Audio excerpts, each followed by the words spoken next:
मैं शारदा थानवी आपका स्वागत करती हूँ अपने YouTube चैनल पर।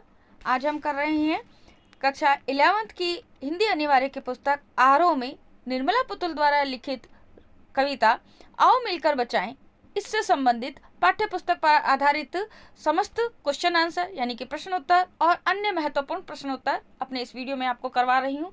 आशा है आपको मेरा वीडियो पसंद आएगा। अगर आपको मेरा वीडियो पसंद आए तो प्लीज़ लाइक, कमेंट और शेयर करना ना भूलें। चैनल को भी सब्सक्राइब करना ना भूलें, जिसके लिए आपको स्क्रीन पर दिए गए बेल आइकन को दबाना है। हम प्रारंभ करते हैं पाठ्य पुस्तक का पहला प्रश्न। माटी का रंग प्रयोग करते हुए किस बात की ओर संकेत किया गया है? इसका उत्तर देखिए। कवित्री ने माटी का रंग शब्द का प्रयोग करके यह बताना चाहा है कि संथाल क्षेत्र के लोगों को अपनी मूल पहचान को नहीं भूलना चाहिए। वह इस क्षेत्र की सांस्कृतिक विशेषताएं बचाए रखना चाहता है। क्षेत्र की प्रकृति, रहन सहन, अखड़ता, नाच गाना, भोलापन, जुझारूपन, झारखंडी भाषा आदि को शहरी प्रभाव से दूर रखना ही कवित्री का उद्देश्य है। तो ये है हमारे पास में पहले प्रश्न का उत्तर। प्रश्न 2 देखिए। भाषा में झारखंडीपन से क्या अभिप्राय है? तो इसका उत्तर आएगा, इसका अभिप्राय है झारखंड की भाषा की स्वाभाविक बोली, उनका विशिष्ट उच्चारण। कवित्री चाहती हैं कि संथाली लोग अपनी भाषा की स्वाभाविक विशेषताओं को नष्ट ना करें। प्रश्न 3, दिल के भोलेपन के साथ साथ अक्खड़पन और जुझारूपन को भी बचाने की आवश्यकता पर क्यों बल दिया गया है?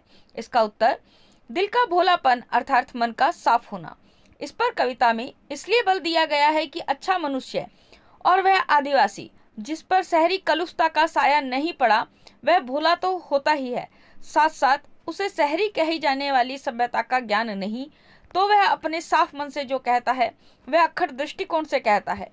शक्तिशाली संथालों का मौलिक गुण है जूझना, सो उसे बनाए रखना भी जरूरी है। चौथा प्रश्न देखिए।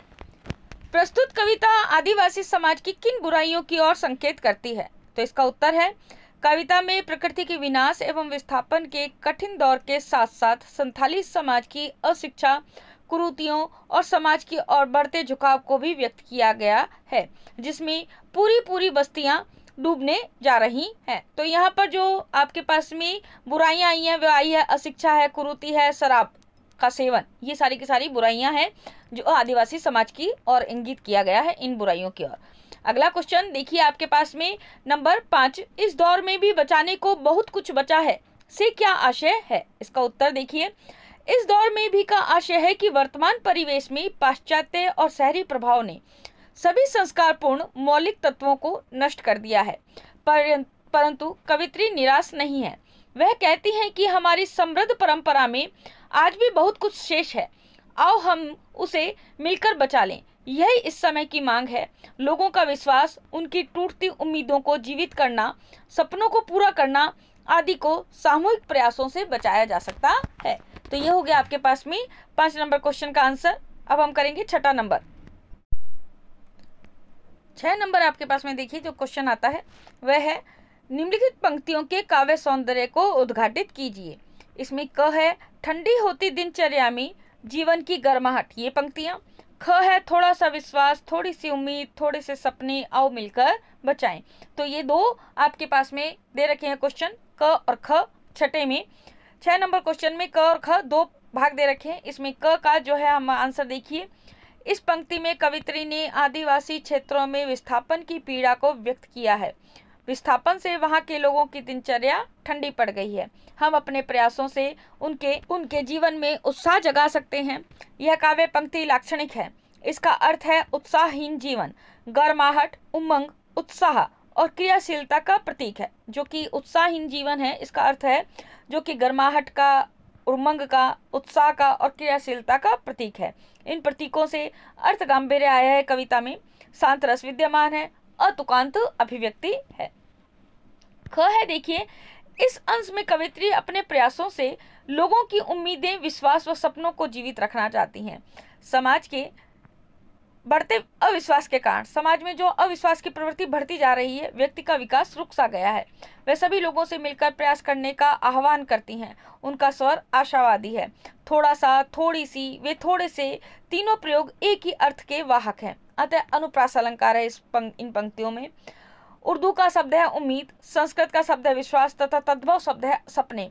शब्दों को मिला जुला करके इसका प्रयोग किया गया है। तुक, छंद और संगीत से विहीन होते हुए भी कविता आकर्षक बन पड़ी है। तो ये होता है आपके पास में 6 नंबर क्वेश्चन का आंसर। अब हमारे पास में पाठ्य पुस्तक में एक अंतिम प्रश्न बचा है 7 नंबर क्वेश्चन, और उसके अलावा अपने इस वीडियो में मैं इस पाठ से संबंधित अन्य महत्वपूर्ण प्रश्न भी करवा रही हूँ। 7 नंबर क्वेश्चन देखिए, बस्तियों को शहर की किस आबो हवा से बचाने की आवश्यकता है? इसका उत्तर, शहरों में भावनात्मक जुड़ाव, सादगी, भोलापन, विश्वास और खिलखिलाती हुई हंसी नहीं है। इन कमियों से बस्तियों को बचाना बहुत जरूरी है। शहरों के प्रभाव में आकर ही दिनचर्या ठंडी होती जा रही है और जीवन की गर्माहट घट रही है। जंगल कट रहे हैं और आदिवासी लोग भी शहरी जीवन को अपना रहे हैं।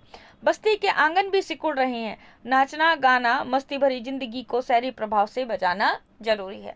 तो ये हो गए बच्चों हमारे पास में पाठ्य पुस्तक के सभी प्रश्न। अब हम प्रारंभ करते हैं अन्य महत्वपूर्ण प्रश्न।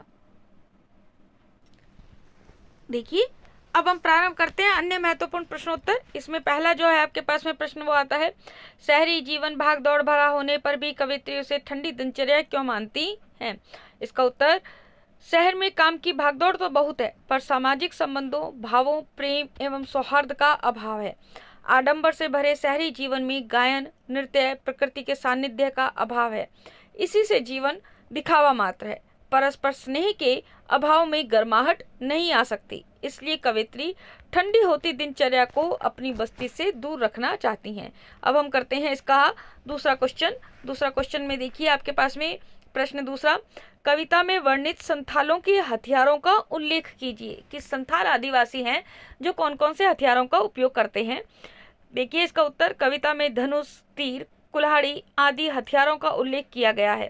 जब कवित्री कहती हैं कि हमें धनुष की डोरी, तीर का नुकीलापन और कुल्हाड़ी की धार को बचाना है, तो हमें यह अनुभव होता है कि ये पारंपरिक हथियार भी संथालों की पहचान है। अब हम करते हैं इसका 3 नंबर क्वेश्चन अन्य महत्वपूर्ण में, शहरी प्रभाव के कारण प्राकृतिक वातावरण में क्या परिवर्तन हो रहे हैं? इसका उत्तर देखिए, शहरी प्रभाव के कारण संथाल बस्तियों में विस्थापन की समस्या आ रही है। जंगल की ताजी हवा, नदियों का स्वच्छ जल, पहाड़ों की मौन शांति, मिट्टी की सुगंध, फसलों की लहलहाट, खुले आंगन, मैदान और चरागाह समाप्त होते जा रहे हैं। इससे बच्चे, बूढ़े और पशु सभी के लिए अभावग्रस्त स्थिति पैदा हो गई है। तो ये हुए हमारे पास में अन्य महत्वपूर्ण में 3 क्वेश्चन। आगे देखिए, पूरे 10 क्वेश्चन है, अन्य महत्वपूर्ण भी आपको लगातार देखने हैं।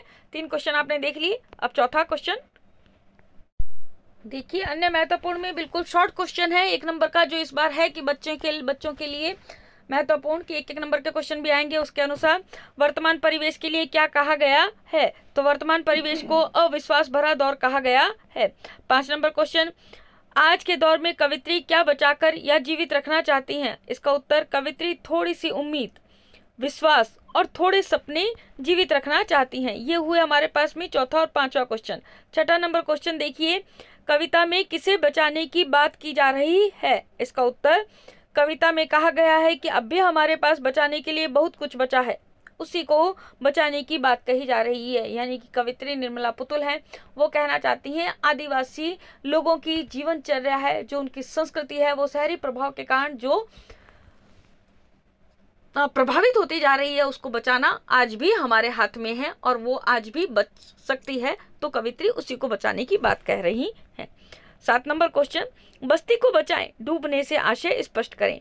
बस्ती के डूबने का अर्थ है पारंपरिक रीति रिवाजों का लोप हो जाना और मौलिकता को खोकर विस्थापन का निरंतर बढ़ना। यह बड़ी चिंता का विषय है। इस प्रकार आदिवासियों की धरोहरों का लुप्त होना डूबने के समान है। तो ये हुए हमारे पास में 7 क्वेश्चन। आगे 8वां देखते हैं। 8 नंबर क्वेश्चन देखिए, अन्य महत्वपूर्ण में संथाल बस्तियों की किन विशेषताओं का ज्ञान आपको कविता के माध्यम से हुआ? संथाल बस्तियां आदिवासियों की बस्तियां हैं। ये लोग अपनी मिट्टी और प्रकृति से जुड़े हुए हैं। इनकी जिंदगी में आडंबर और दिखावे के लिए कहीं भी स्थान नहीं है। ये मन से भोले, अक्खड़ और जुझारू होते हैं। गाना और नाचना इनकी दिनचर्या का अभिन्न अंग है। परस्पर प्रेम और विश्वास इनकी जीवन शैली है। तो ये हुआ हमारे पास में संथाल बस्तियों की जो विशेषताएं हैं, कविता के माध्यम से कौन सी विशेषताएं हैं वो आपको पता चला। कौन सी कि आडंबर और दिखावा नहीं है, मन से भोले हैं, अक्खड़ हैं, जुझारू हैं, गाना और नाचना इनकी दिनचर्या के अंग है। अब हम करते हैं प्रश्न 9। शहरी प्रभाव में आकर संथाल आदिवासियों में क्या परिवर्तन हो रहे हैं? तो इसका उत्तर है संथाल लोग शहरी संपर्क में आकर अपनी प्रकृति से जुड़ी परंपरा को छोड़ रहे हैं। अपनी भाषा के प्रति उनका लगाव कम हो रहा है और वे भी दिखावे की ओर बढ़ रहे हैं। नाचना, गाना, मन का भोलापन, प्रकृति से लगाव, पहाड़ों का आनंददायक जीवन आदि सभी से वे दूर होते चले जा रहे हैं। अंतिम प्रश्न कविता का देखिए, जो अन्य महत्वपूर्ण में सबसे अधिक बहुत इंपॉर्टेंट है। अधिकतर कविताओं में किसी भी पाठ में ये क्वेश्चन अधिकतर पूछा जाता है परीक्षाओं में कि कविता का या मूल पाठ का प्रतिपाद्य क्या है, यानी कि वास्तव में ये क्या कहना चाहता है। तो आओ मिलकर बचाएं कविता का प्रतिपाद्य स्पष्ट करें। इसका उत्तर देखिए, प्रस्तुत कविता की रचना संथाल आदिवासी परिवार में जन्मी कवित्री निर्मला पुतुल द्वारा की गई है। इस कविता में प्रकृति और सामाजिक व्यवस्था को बचाने के लिए प्रयास करने का आह्वान किया गया है। कवित्री को लगता है कि हम अपनी पारंपरिक भाषा, भावुकता, भोलापन, ग्रामीण संस्कृति को भूलते जा रहे हैं। प्राकृतिक नदियां, पहाड़, मैदान, मिट्टी, फसल, हवाएं आधुनिकता का शिकार हो रही हैं। हमें इन सबको बचाना है। कवित्री के अनुसार आजकल के परिवेश में बढ़ रहे विकारों को हमें मिटाना है और उसके स्थान पर प्राचीन संस्कारों और प्राकृतिक उपादानों को बचाना है।